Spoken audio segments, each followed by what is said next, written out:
Hi super fans, I am Swapnil and ये है X Men first class का complete breakdown with hidden details and Easter eggs. X Men की original trilogy के breakdown के बाद अब नंबर है एक्समैन प्रीक्वल मूवीज का, जिनमें आती है टोटल 4 मूवीज। एक्समैन टीम की शुरुआत हुई थी एक्समैन फर्स्ट क्लास के साथ, जहां फर्स्ट टाइम इकट्ठा हुए म्यूटेंट्स ताकि वो सामना कर सके एक बड़ी थ्रेट का। बट यहीं से एस्टेब्लिश हो गई प्रोफेसर एक्स एंड मैग्नीटो के बीच की friendship cum rivalry. Welcome back to my new series road to Deadpool and Wolverine, जहां मैं back to back every week breakdown कर रहा हूँ एवरी एक्समैन मूवीज का। तो ये वीडियो सीरीज मिस नहीं करनी है तो चैनल को सब्सक्राइब जरूर कर लेना। So without wasting any more time, spoilers warning के साथ let's begin the breakdown. Prequel होने की वजह से एक्समैन फर्स्ट क्लास की स्टोरी लाइन सेट है 1960s में ही, जब कॉमिक्स में Stan Lee and Chris Claremont ने क्रिएट किया था इन कैरेक्टर्स को। सॉरी बट इस मूवी में स्टैन ली का कोई कैमियो नहीं है। इनफैक्ट एक्समैन सीरीज की 13 में से सिर्फ 4 मूवीज में ही वो दिखे थे, जो थी X Men Apocalypse, Deadpool 1, X Men the last stand and X Men 2000। X Men 2000 पे ये मूवी शुरू होती है जर्मन कॉन्सेंट्रेशन कैंप में, जो है ईयर 1944, जहां हमें दिखता है एक यंग एरिक क्लेंचर एंड इसी कैंप में उसे उसके पेरेंट्स से सेपरेट किया जाता है और वो अपनी मैग्नेटिक पावर्स अनलॉक करता है एंड मेटल गेट को बेंड करता है। अब ये सारा सीन सेम इसलिए लग रहा है क्योंकि ये एग्जैक्ट हमें एक्समैन 2000 में भी देखने मिला था, लेकिन ये फुटेज सेम नहीं है। एक्चुअल में इस सीन को उसी सीन से मैचिंग रखते हुए सेम टू सेम रिक्रिएट किया गया है, क्योंकि यहाँ पर एक्टर्स ऑब्वियसली डिफरेंट यूज किए गए हैं। इसी सीन के एंड में ऐड कर दिया गया है साइंटिस्ट सेबेस्टियन शॉ को, जो एरिक क्लेंचर को अपने ऑफिस की विंडो से ऑब्जर्व करते हुए दिखता है। कॉमिक्स में सेबेस्टियन शॉ इंट्रोड्यूस हुआ था 1980s में द अनकैनी एक्समैन इशू 129 से। शॉ की म्यूटेंट एबिलिटीज उसकी कॉमिक्स के सिमिलर ही दिखाई गई है, जिसमें वो सभी काइनेटिक एंड थर्मल एनर्जी को एब्सॉर्ब करके उसे यूज कर सकता है अपनी स्ट्रेंथ के रूप में। लेकिन उसकी बैक स्टोरी थोड़ी सी चेंज्ड है, क्योंकि कॉमिक्स में वो एक इंडस्ट्रियलिस्ट था जो अपने हेलफायर क्लब की मदद से लोगों को इन्फ्लुएंस करता था, जो क्लब इस मूवी की स्टोरी में भी इंक्लूडेड है। लेकिन शॉ नाजी साइंटिस्ट नहीं था एंड ना ही उसका मैग्नीटो के साथ इस तरह का कुछ इंटरेक्शन रहा था। अब इसी के पैरेलल वेस्टचेस्टर काउंटी में हमें दिखता है चार्ल्स एक्सेवियर अपने फैमिली मैंशन में। यहाँ सोते हुए चार्ल्स के पास दिखती है कुछ फोटोज, जिनमें से ये ऑब्वियसली अल्बर्ट आइंस्टाइन की है, लेकिन ये एक फैक्चुअल एरर है क्योंकि ये ईयर था 1944, लेकिन ये फोटो ली गई थी 1947 में। अपने घर में वो पाता है यंग रेवन को, जो उसकी मदर के डिस्गाइज में उसे फूल करने की कोशिश करती है, लेकिन जेवियर उसका माइंड रीड करता है एंड रेवन, जो एक्चुअल में म्यूटेंट मिस्टीक बनेगी, वो एक और म्यूटेंट को देख के खुश होती है एंड यही चार्ल्स उसे अडॉप्ट कर लेता है अपनी फैमिली में। अब चार्ल्स जेवियर का ये वेल्दी बैकग्राउंड दिखाना काफी नॉर्मल है, क्योंकि कॉमिक्स में भी ऐसे ही था। इनफैक्ट एक्स मैंशन भी उसी का घर था, जो इन मूवीज में भी हमें देखने मिला है। लेकिन उसे मिस्टीक के साथ बचपन में ही जोड़ना कॉमिक्स से काफी अलग था। एक्चुअल में कॉमिक्स में मिस्टीक हमेशा एक इवल म्यूटेंट ही रही है, बट इन एक्समैन सीरीज में मिस्टीक को प्ले कर रही थी एक्ट्रेस जेनिफर लॉरेंस एंड 2011 के अराउंड वो one of the most popular actress में से एक थी, जिनकी हर एक मूवी ऑलमोस्ट सुपर हिट हो रही थी, जिनमें the hunger games and silver linings playbook जैसी मूवीज थी। इसी की वजह से इस कैरेक्टर की स्टोरी लाइन को बहुत ही ज्यादा चेंज किया गया एंड एक्समैन की इस मूवी के बाद भी जो फ्यूचर सीक्वल्स आए उसमें इस कैरेक्टर को काफी अच्छा बनाया गया था। शॉ बुलाता है एरिक को अपने रूम में एंड उसके साथ डिस्कस करता है ह्यूमन इवोल्यूशन के नेक्स्ट स्टेप, जो ऑब्वियसली है म्यूटेशन। अगेन सेम स्टार्टिंग जो फर्स्ट एक्समैन ट्रिलॉजी में हमें प्रोफेसर एक्स को डिस्कस करते हुए दिखाया गया था। अब वो एक कॉइन अपने टेबल पे रखता है और एरिक को कहता है उसकी मैग्नेटिज्म पावर से उसे मूव करने को, बट एरिक, जिसने अभी अभी अपनी पावर्स अनलॉक की है, वो अपने फुल एफर्ट्स के बावजूद ऐसा नहीं कर पाता एंड शॉ 3 काउंट करते हुए उसकी मदर को उसी के सामने शूट करके मार देता है। अब ये कॉइन जो यहाँ रखा गया है, ये है 5 रेंच मार्क कॉइन, जो उस एरा में बनाया जाता था मोस्टली सिल्वर का। अब आपको पता ही होगा कि सिल्वर की मैग्नेटिक प्रॉपर्टीज काफी वीक होती है एंड नॉर्मल मैग्नेट तो उसे अट्रैक्ट कर भी नहीं सकता। तो ऐसे में एक यंग म्यूटेंट जो अपनी पावर्स डिस्कवरी कर रहा था, उसका उसे मूव कर पाना काफी मुश्किल ही होता। बट जब शॉ उसकी मदर को उसके सामने मारता है, तो रेज में आके वो अपनी out of control magnetic powers से दोनों गार्ड्स को मार देता है और शॉ के टॉर्चर रूम को भी डिस्ट्रॉय कर देता है, जिसके बाद शॉ उससे खुश हो जाता है और वो कॉइन एरिक को ही रखने देता है एंड यही कॉइन मूवी के क्लाइमैक्स में उसकी मौत का रीजन भी बनेगा। इनफैक्ट मूवी के प्रेजेंट डे 1962 के फर्स्ट सीन में ही, जहां एरिक अब बड़ा हो चुका है, वहीं उसके रूम में है एक बोर्ड जिसके थ्रू वो शॉ को ट्रैक कर रहा है इतने सालों से। एरिक इस कॉइन को शॉ की बनाई एक पोर्ट्रेट पे मारता है, बिल्कुल उसके सिर के बीचों बीच, फोरशैडो करते हुए कि एग्जैक्टली वो शॉ को इस मूवी के क्लाइमैक्स में कैसे मारेगा। इस बोर्ड पे फोटो है उस बैंक मैनेजर की, जिसके पास एरिक नेक्स्ट जाता है शॉ का पता लगाने। जब बैंक मैनेजर अलार्म हिट करने की कोशिश करता है, तो वो उसे रोकता है उसकी घड़ी की मदद से, जो बनी है मेटल की, एंड देन उसे टॉर्चर करते हुए उसके दांत की मेटल फिलिंग्स भी उखाड़ देता है। इसी के पैरेलल इंग्लैंड में ऑक्सफोर्ड यूनिवर्सिटी से ग्रेजुएट हो चुका जेवियर अपनी म्यूटेशन पे बेस्ड थीसिस पब्लिश कर चुका है और रहता है अपनी फॉस्टर सिस्टर रेवन के साथ, जो एक वेट्रेस है। यहीं बार में जिस लड़की से वो मिलता है, उसकी दोनों आंखों के कलर्स डिफरेंट है। ये कंडीशन है हेट्रोक्रोमिया। यही सेम कंडीशन X2 में दिखाई गई थी स्ट्राइकर के बेटे जेसन की। रेवन यही बीच में आके अपनी पावर से अपनी आई कलर्स चेंज करती है एंड चार्ल्स उसे वहां से ले जाता है। वापस मेंशन में आके मिस्टीक के रूप में वो एक डायलॉग कहती है, म्यूटेंट एंड प्राउड, जो वो मॉक कर रही है चार्ल्स को। लेकिन ये डायलॉग हमें पुरानी X Men series and then future X Men movies में भी मल्टीपल टाइम टाइम्स रिपीट होते हुए दिखता है। बट यहीं पे रेवन की फीलिंग सेट कर दी गई है जो अपने म्यूटेंट अपीयरेंस से खुश नहीं है। इसी के पैरेलल लास वेगास में दिखती है हमें CIA एजेंट मोयरा मैकटैगर्ट। कॉमिक्स में 1975 की द अनकैनी एक्समैन इशू 96 में दिखी थी मोयरा एक साइंटिस्ट और रिसर्चर के रूप में, एंड यहाँ इसे चेंज करके CIA का स्पाई बनाया गया है। कॉमिक्स में उसकी रिलेशनशिप थी FBI एजेंट फ्रेड डंकन के साथ, जो हमें इस मूवी में भी दिखेगा। यहाँ पे वो पीछा करते हुए आती है US आर्मी के कर्नल हेनरी का, जो एंटर करता है हेलफायर क्लब में। एंड यहीं पे शॉ के साथ हमें दिखते हैं 3 और म्यूटेंट्स, जिनमें फर्स्ट है एमा फ्रॉस्ट, जो इंट्रोड्यूस हुई थी 1980 की द अनकैनी एक्समैन इशू 129 से। उसकी पावर्स उसे देती है टेलीपैथिक एबिलिटीज, लेकिन साथ ही में वो अपनी बॉडी को ऑर्गेनिक डायमंड में टर्न कर सकती है, जो उसे बनाता है सुपर स्ट्रॉन्ग। नेक्स्ट है रिपटाइड, जो इंट्रोड्यूस हुआ था 1986 की अनकैनी एक्समैन इशू 210 में। कॉमिक्स में इस म्यूटेंट को इसकी बॉडी स्पिन करने की एबिलिटीज मिलती है एक्सट्रीमली फास्ट रेट पे, एंड ये थ्रो कर सकता है अपनी बॉडी के बोन्स। लेकिन मूवी में इसे सिंप्लीफाई करके रिपटाइड को सिर्फ ये एयर स्टॉर्म्स क्रिएट करते हुए दिखाया गया है। फनीली रिपटाइड का नाम इस मूवी में मेंशन नहीं किया गया, ना ही इस एक्टर को एक भी डायलॉग मिला था।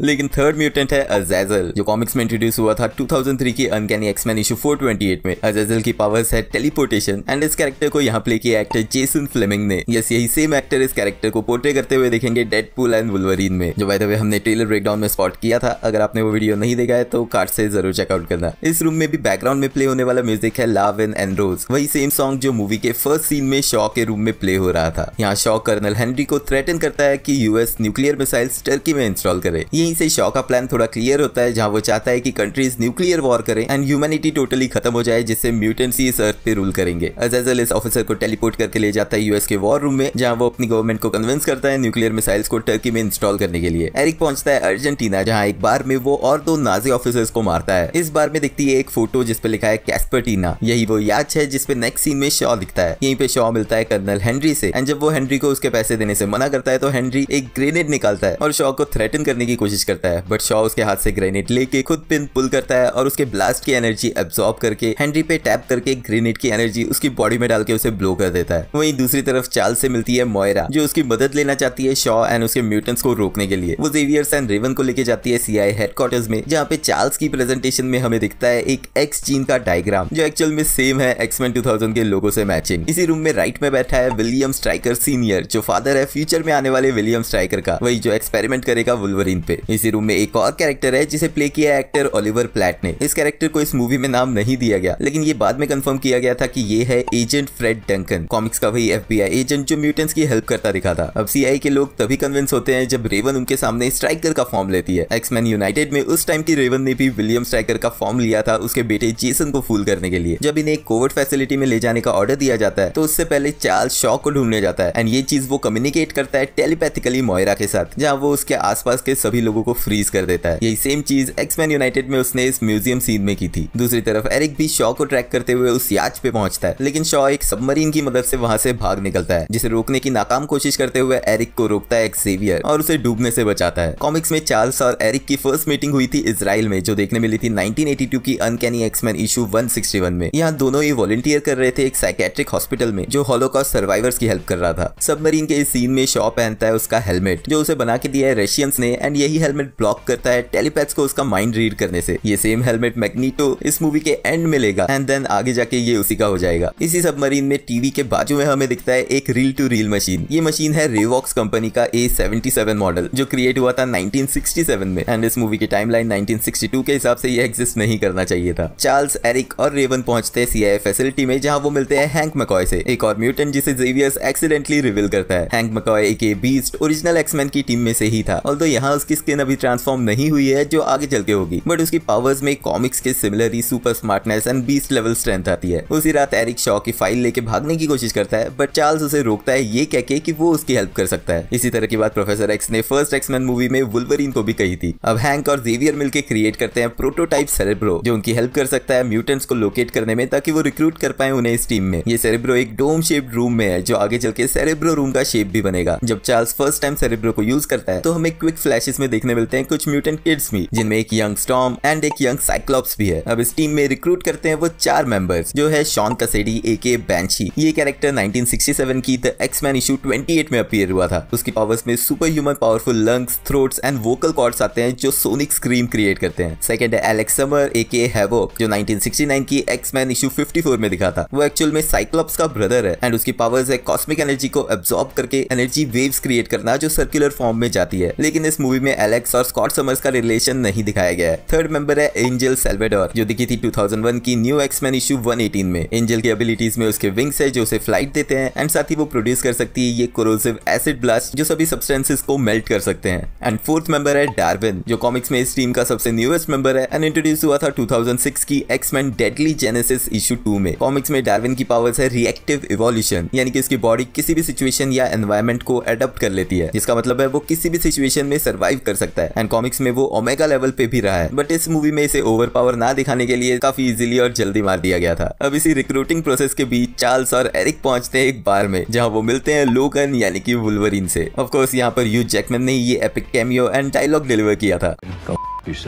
ऑल्सो इस छोटे से कैमियो के लिए ह्यू जैकमैन को $500,000 मिले थे। एक्चुअल में यही सेम सैलरी उन्हें मिली थी उनकी फर्स्ट एक्समैन मूवी के कंप्लीट रोल के लिए। इसी सीन में हमें देखने मिलता है पीछे एक साइन जिसपे लिखा है मार्व्स बियर। ये रेफरेंस है कॉमिक बुक राइटर मार्व वुल्फमैन का, जिन्होंने मार्वल एंड डीसी दोनों के लिए कॉमिक्स लिखी हैं। नेक्स्ट सीन में एरिक और चार्ल्स साथ में बैठ के चेस खेलते हुए दिखते हैं, सेम चीज जो वो सालों बाद भी करते दिखेंगे। सीआई की फैसिलिटी में सभी न्यू रिक्रूट्स अपने निक नेम्स रखते हैं एंड साथ ही में एक दूसरे को अपनी पावर्स दिखाते हैं। अब इस सीन में अगेन फैक्चुअल एरर्स हैं। जिस एक्वेरियम में डार्विन अपनी पावर दिखाता है उसमें हमें फिशेस देखने मिलती है जिनका नाम है ब्लड पैरेट चिचलेट्स। ये एक हाइब्रिड फिश है जिन्हें डेवलप किया गया था ताइवान में मिड 1980s में। वहीं इसी रूम में रखी पिनबॉल मशीन है डी गॉटलिब एंड कंपनी की, जो डेवलप हुई थी 1968 में। एंड ये दोनों ही चीजें 1962 के टाइम फ्रेम में एग्जिस्ट नहीं करती थी। इस सीन में जब बैंशी अपनी सुपरसोनिक पावर दिखाता है तो वो सभी को कहता है अपने ईयर्स कवर करने को, जो सभी करते भी है लेकिन डार्विन नहीं करता, बिकॉज डार्विन की पावर इमीडिएटली उसे लाउड नॉइस को अडॉप्ट करवा देती है। अब इस सारे डिस्ट्रैक्शन के बाद सीन के एंड में जब उनकी क्लास लगती है तब मिस्टीक ही चार्ल्स एंड एरिक को उनके निकनेम्स देती है प्रोफेसर एक्स एंड मैग्नीटो। अब शॉ प्लान करता है रशियन जनरल से मिलने का, लेकिन वो वहां भेजता है एमा फ्रॉस्ट को, जिसे पकड़ते हैं चार्ल्स एंड एरिक। उसे कैप्चर करके जब चार्ल्स उसका माइंड रीड करने की कोशिश करता है तो एमा अपने डायमंड फॉर्म में आती है एंड चार्ल्स उसे रीड नहीं कर पाता। यही चीज आगे यूज की जाएगी जस्टिफाई करने के लिए जब चार्ल्स मैग्नीटो से कम्युनिकेट नहीं कर पाएगा शॉ के न्यूक्लियर कोर वाले रूम में, क्योंकि वो रूम मिरर्ड वॉल्स का बना है। बट देन एरिक के उसकी गर्दन ऑलमोस्ट ब्रेक करने पे वो ह्यूमन फॉर्म में आती है एंड चार्ल्स को शॉ का यूएस वर्सेस रशियन वॉर करवा के न्यूक्लियर वर्ल्ड वॉर करवाने की प्लानिंग पता चलती है। बट वहीं दूसरी तरफ अज़ाज़ल, रिपटाइड एंड शॉ पहुंचते हैं एक्समैन कैंपस, जहां पे वो सभी सीआईए एजेंट्स को मार देते हैं। इस अटैक से जस्ट पहले डार्विन और हेवॉक पिनबॉल गेम खेलते दिखते हैं, जहां डार्विन उससे जोकिंगली कहता है यू आर किलिंग मी।